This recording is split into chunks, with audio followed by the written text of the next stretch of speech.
Hello everybody. Hopefully everybody's good. We are at the shipper.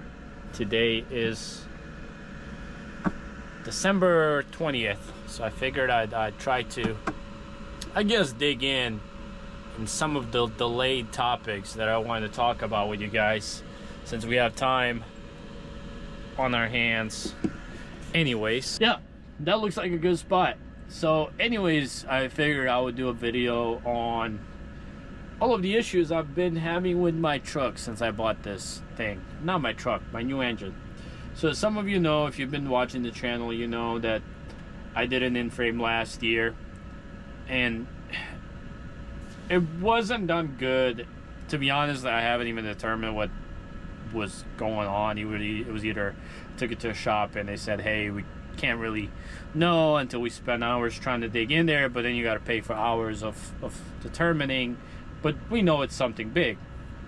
So basically it was either a cracked head, dropped liner, or a bad head gasket.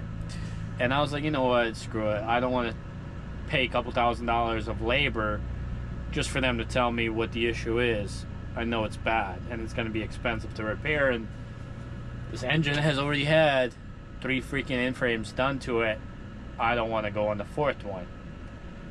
And plus, you know, I'd be out for more time than nothing. So I was like, screw it, I'm gonna just go ahead and get a crate engine. So I looked for a crate engine, as I told you guys, couldn't find anywhere. Ended up finding in Springfield, Missouri. Everything was great. I was out for 3 weeks for that engine to be put in. One of the main issues I was having with the spotter, nope. One of the main issues I was having with it, and I'm still having, is it sputters on startup, but I think that's somewhere in my lines. When I come home, I'm gonna replace my lines from the valves back to the tanks. I've replaced my Davco fuel filter. That didn't resolve it, even though the dealer said that was the issue. That was not the issue.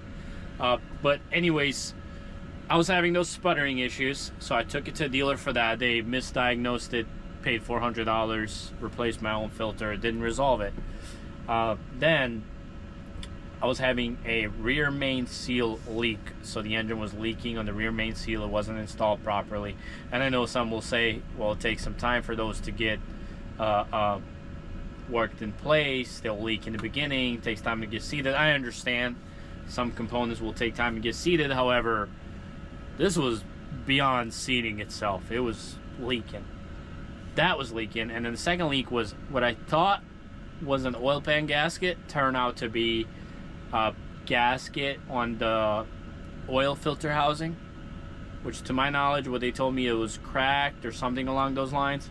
So that, and then I had 2 leaks on the transmission, which was done there in like April of this year. So all of that was under warranty and done. It took them like a freaking week to sort out the warranty, and then it took them 2 weeks to complete it.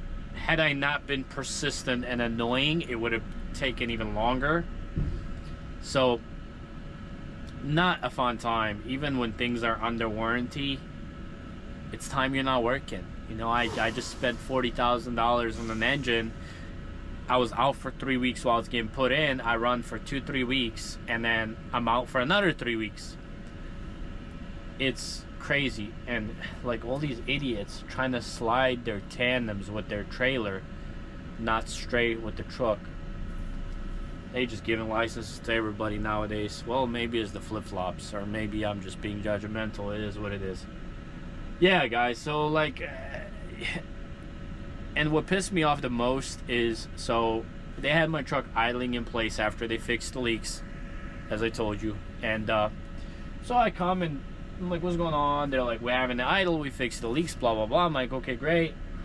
Why are you having idle in place? I'm like, those leaks aren't really gonna show up with the engine idling in place. I should go ahead and take this thing under a load and go climb Mount Eagle with 45 in the box, then it'll show. And they're like, okay, that's fine, you can shut it off and you can take it. It was Saturday, they were gonna keep it till Wednesday. Like, that just shows you how little of sense of urgency they have for owner operator. I'm like, dude, this has been here for 3 weeks, I need my truck. So they did. He gives me the key, you know, engine's warm, it was just idling, so I don't even check oil. I go take it to my yard. Next day, it was Sunday, I had a load Monday. I'm like, Sunday I'm gonna go to the truck, recheck everything, just make sure I'm good to go on the road, so I don't come and have a surprise before I'm about to head out. So yeah, we did that, and surprisingly enough, oil is not even at the low. So you know how you have your oil level reading? It's not even on the low setting. It's not even touching the low line. So I literally ended up adding 2 gallons of oil. I guess the tech that did my stuff, he didn't fill the filters. He just poured oil, and each filter takes like almost a gallon each. So I guess he just eyeballed it and didn't bother to add. So I doubt any damage has occurred. Truck was idling in place. It really couldn't reach that high of temperatures, but it was, you know, it was fine. But it's the fact that you take it to a dealership that is charging, even though I was under warranty, but this dealership is charging like $170 an hour, and this is the type of level of service that you receive, them not having proper oil levels. Like, imagine if this was my truck and this was a company driver in this truck, and he didn't bother checking that. He just went and hooked up the trailer, picked up a load, and went on the road. The next thing you know, he's down in Mount Eagle, he's climbing the hill, overheating in the middle of the hill, and there goes your engine. You don't have enough adequate oil to cool it, and there goes your engine. And well, the dealership's like, oh well, he should have checked oil. And everybody's like, you have warranty. There's certain things in life, like warranty and insurance, that you have, but you hope to not ever need, because when you need it, it's like pulling teeth. And you know, like I said, luckily I didn't pay anything for it, but that was a procedure. So like I said, I'm still battling these fuel sputtering issues, but that's something I can deal with. I'm not taking it back to them for another freaking month to tell me that it's something that it's not. So I'm gonna try to figure out that myself, and maybe it's a cracked pickup tube, because who knows, man. It just, nowadays it's just hard to find good labor, man. It's like, you know, people are charging these crazy prices, but you know, they're charging $1 labor, but they're providing a quarter service. It's sad, but, and then, you know, you're battling with brokers and whatnot out here trying to make a livable wage, and they're all like, well, this is the cap market rate. Screw you and your cap market rate. I can't make money off that. Like, what do you think I'm gonna run that? I'm not a freaking Uber Eats with a Nissan Altima out here. I'm a damn 18-wheeler who guzzles nearly $1 a mile on fuel, and costs thousands of dollars to maintain and thousands of dollars to purchase, and it's, I don't know, it's crazy. But I figured I'd update you guys kind of what's going on with my truck. I gotta charge my camera, it's about to die. But yeah, we're here in Nestle Purina in Bloomfield, Missouri. I delivered this morning in Osceola, Arkansas, and then I sat there for 3-4 hours trying to find a load, and it was just terrible. And then like